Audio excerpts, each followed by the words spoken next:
Welcome to my channel smart study Navodaya. बहुत ही दुख भरी बात है कि जवाहर नवोदय विद्यालय का एग्ज़ाम जो है वो पोस्टपोन हो चुका है। और दूसरी और एक सबसे बड़ी दुख की बात है कि पिछले साल जितने भी स्टूडेंट पास हुए थे वो अभी तक हॉस्टल जा भी नहीं पाए हैं। सोचिए कि एक साल पूरा बीत गया, ये दूसरा साल चला जा रहा है, दूसरा सेशन चला जा रहा है और अभी तक वो लोग जो है वो स्कूल जा ही नहीं पाए। क्यों? क्योंकि हुआ क्या ना कि जब रिजल्ट निकलने के बाद जो आपको पता ही कि कोरोना का पीरियड था और उसी बीच में जो है वो रिजल्ट निकला था। इस वजह से स्कूल जो है वो बच्चों को बुलाया ही नहीं गया। अभी तक ऐसा सिचुएशन है कि स्कूल बच्चों को अभी तक नहीं बुलाया गया। पता नहीं ये कब ख़त्म होगा, कब बच्चे जो है वो जवाहर नवोदय विद्यालय जा पाएंगे। आपका भी एग्ज़ाम जो है वो क्लास 6 का भी जो है वो हुआ भी नहीं है। फिर पता नहीं कब एग्ज़ाम होगा, कब रिजल्ट निकलेगा, कब जाएंगे, क्या होगा, कुछ पता नहीं। तो चलिए, ये तो बातें हैं, ये होते रहेंगी। लेकिन बात यहाँ पे है कि अगर मान के चलिए कि आपका जवाहर नवोदय विद्यालय में सिलेक्शन हो जाता है, हो जाने के बाद जब पढ़ाई करके आप जब 12 वहाँ से पास कर लेते हैं, तो पास करने के बाद आप क्या करेंगे? आप नौकरी कीजिएगा या फिर नहीं कीजिएगा? तो देखिए, होता क्या है ना कि जवाहर नवोदय विद्यालय से निकलने के बाद ऐसा ज़रूरी नहीं कि सारे बच्चे जो है वो नौकरी करके ही निकलें। बहुत सारे लोग बोलते हैं कि जवाहर नवोदय विद्यालय में आप अगर बच्चे पढ़ लेते हैं तो उसकी नौकरी पक्की। ज़रूरी नहीं है कि वो स्टूडेंट नौकरी ही करना चाहे। सारे स्टूडेंट, जितने भी स्टूडेंट हैं, ज़रूरी नहीं होता है कि वो नौकरी ही करना चाहें। बहुत का ऐसा इच्छा होता है कि नहीं वो बिज़नेस करे, बहुत की ऐसी इच्छा होती है कि वो समाज सेवा करे। तो चलिए, समाज सेवा की बात करें तो समाज सेवा भी आप कैसे करेंगे? आज के डेट में बिना पैसे के आप समाज सेवा भी नहीं कर सकते। आपको मान के चलिए कि अभी कोरोना का पीरियड है, आपको लोगों तक अन्न पहुंचाना है, खाना पहुंचाना है। तो खाना अगर पहुंचाइएगा, आप राशन अगर लोगों को दीजिएगा खाने के लिए, तो उसके लिए भी तो पैसा चाहिए। बिना पैसे को तो आपका कुछ हो नहीं पाएगा। तो सेवा भी करते हैं तो उसके लिए भी पैसा जो है वो चाहिए। तो चलिए, हम यहाँ पे सेवा की बात करें। ऐसे जवाहर नवोदय विद्यालय जो है वो कहता है कि आप जो है वो शिक्षार्थ आइए, सेवार्थ जाइए। तो ये सेवा क्या है? देखिए, सेवा क्या है ना कि मान के चलिए कि आप जवाहर नवोदय विद्यालय से निकल गए। निकलने के बाद आपका एडुकेशन, आपका जो फैमिली बैकग्राउंड है वो अच्छा है। आप क्या करते हैं कि डॉक्टर बन जाते हैं आप। अगर आप डॉक्टर बन जाते हैं तो डॉक्टर बनने के बाद जो है वो आप जन सेवा भी कर सकते हैं। अब जन सेवा आप कैसे कीजिएगा? जन सेवा में जैसे मान के चलिए कि जो अमीर कैटेगरी के लोग हैं, अमीर जो हैं, उनसे आप फ़ी लीजिए और जो गरीब हैं उनसे फ़ी मत लीजिए। उनको आप फ्री में ही जो है वो इलाज कीजिए। तो इस तरह से आप सेवा कर सकते हैं।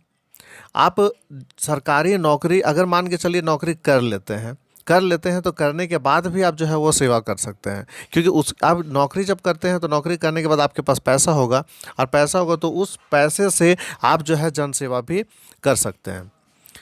दूसरी चीज़ है कि जितने भी सिविल सर्विसेज है, सिविल सर्विसेज जब अगर आप सिविल सर्विस में चले जाते हैं तो सिविल सर्विसेज में चले जाते हैं तो ये भी एक तरह की जन सेवा होती है।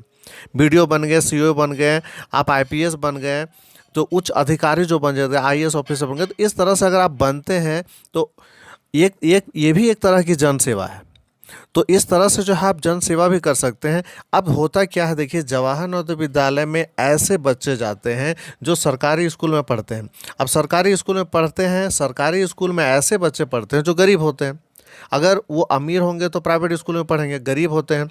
अब सोचिए कि उनका बैकग्राउंड जो है वो बहुत ही पुअर है। उनका जो फैमिली बैकग्राउंड है बहुत ही पुअर है, गरीब हैं, वो गरीब तबके के लोग हैं। और वैसे स्टूडेंट अगर जवाहर नवोदय विद्यालय में सिलेक्शन हो जाता है उनका, तो पढ़ तो लेते हैं वहाँ पे फ्री ऑफ कॉस्ट। चलिए, कोई प्रॉब्लम नहीं है, वहाँ पे अच्छी तरह से पढ़ लिए। लेकिन पढ़ने के बाद जब वो 12 के बाद निकलेंगे, 12 पढ़ने के बाद जब निकलते हैं, तो क्या उनका फैमिली बैकग्राउंड वही रहेगा या फिर सुधरेगा? फैमिली बैकग्राउंड मान के चलिए कि वो 12 पर निकल भी जाते हैं तो भी फैमिली बैकग्राउंड उनका वही है, पुअर ही पुअर है, गरीब ही है वो। तो ऐसे सिचुएशन में आप बताइए कि 12 तक तो वो पढ़ लिया, लेकिन पढ़ने के बाद वो क्या करेगा? ऐसे सिचुएशन में क्या वो डॉक्टर इंजीनियर की पढ़ाई कर पाएगा? नहीं कर पाएगा। तब वो करे क्या, ऐसे सिचुएशन में क्या करे। अगर वो बच्चा अच्छी तरह से पढ़ लिया है तो चलिए आसानी से जो है वो कोई भी कम्पिटिटिव एग्ज़ाम निकाल सकता है, और निकालने के बाद जो है वो एक जॉब प्राप्त कर सकता है, एक नौकरी हासिल कर सकता है।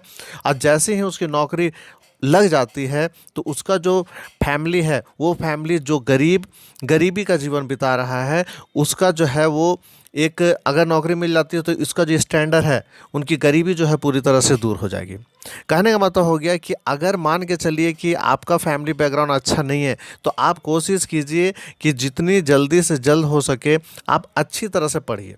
सबसे पहली चीज़ होती है कि वहाँ पे 6 से लेकर 12 तक आप जो है पूरा का पूरा उसको यूज कीजिए। उस स्कूल में जितने भी आपको जितना भी ज्ञान दिया जाता है उसको अच्छी तरह से उसका यूज कीजिए। और यूज करने के बाद एक अच्छा एडुकेशन लेने के बाद ऑटोमेटिक है कि आप जैसे ही अच्छा एडुकेशन लेके वहाँ से निकलते हैं तो आप जो है कहीं पे भी जॉब जो है वो बहुत ही आसानी से हासिल कर सकते हैं। अभी होता क्या है ना कि यहाँ पे जैसे स्कूल वगैरह सब अभी खुला नहीं है, तो स्कूल अभी खुला नहीं है तो बच्चे क्या होते हैं कि बिल्कुल भी पढ़ाई में ध्यान नहीं लेते हैं।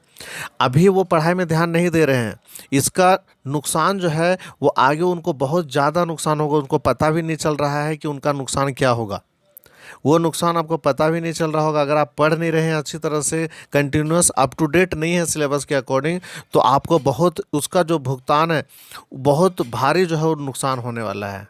क्योंकि फ्यूचर के बारे में आपको पता नहीं। आप भले आप मत पढ़िए, ऐसी सरकार तो ऐसे ही पास कर दे रही है, लेकिन ये मत सोचिए कि पास भले हो जा रहे हैं, सिर्फ पास आप जो पढ़ाई करते हैं तो क्या सिर्फ वो आप पास होने के लिए पढ़ते हैं? बिल्कुल नहीं। आप ये बिल्कुल भी ना सोचिए कि आप जो है वो सिर्फ पास होने के लिए पढ़ रहे हैं। आप जितना भी चीज़ पढ़ रहे हैं, आप 6 में पढ़ रहे हैं, 7 में पढ़ रहे हैं, जितना भी चीज़ पढ़ रहे हैं वो नॉलेज गेन करने के लिए पढ़ रहे हैं।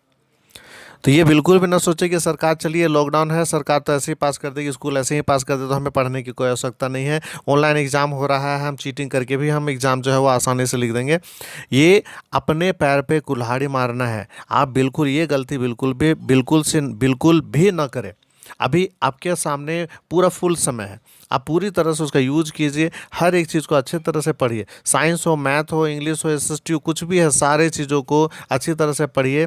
जवाहर नवोदय विद्यालय की तरफ से बुक भी जो है वो नवोदयन को दे दिया गया है, आप उस बुक को अच्छी तरह से पढ़िए। ऑनलाइन क्लासेस जो है वो कंटिन्यू कीजिए, जो भी वर्क दिया जाता है उसको कंटिन्यू कीजिए। इस तरह से अगर आप करते हैं, जब वहाँ से आप निकलिएगा तो आपकी नौकरी जो है पक्की हो जाएगी। हाँ, अब देखिए क्या है कि सारे बच्चे नौकरी नहीं करेंगे। हो सकता है कि उनका फैमिली बैकग्राउंड अच्छा हो, वो बिज़नेस करना चाहे, कुछ एक अच्छा सा जो है वो बिज़नेस करना चाहे, और उसके जो गार्जियन है उसने कैपेबल है कि वो उनको बिज़नेस जो है वो करवा सके। तो इस तरह से भी होता है कि सारे स्टूडेंट जो है वो नौकरी नहीं करते हैं। भले कितना भी लोग बोल दें कि वहाँ से निकलने के बाद बच्चों की नौकरी पक्की है ना, लेकिन सारे स्टूडेंट नौकरी बिल्कुल से बिल्कुल नहीं करते हैं। कोई ऐसा चाहता है कि नहीं खुद का हो, वो खुद से करे। कहने का मतलब वो लोगों को नौकरी देना चाहता है। ऐसे भी देखिए आपका टारगेट होना चाहिए कि आप नौकरी नहीं करें, नौकरी लेने वाला मत बनिए, नौकरी देने वाला बनिए। इस तरह से एक छोटी सी जानकारी थी। अगर आप नवोदय बन जाते हैं तो आपका टारगेट क्या होना चाहिए, आप खुद सोचिए और सोच के कमेंट कीजिए कि आप क्या करना चाहते हैं, नौकरी लेने वाला बनना चाहते हैं या नौकरी देने वाला बनना चाहते हैं। तो चलिए आज के लिए बस इतना ही, फिर मिलते हैं हम नेक्स्ट वीडियो में। चैनल पर नए हैं तो चैनल को सब्सक्राइब जरूर कीजिए और एक लाइक कीजिए और अपने दोस्तों को जरूर शेयर कीजिए। Thanks for watching.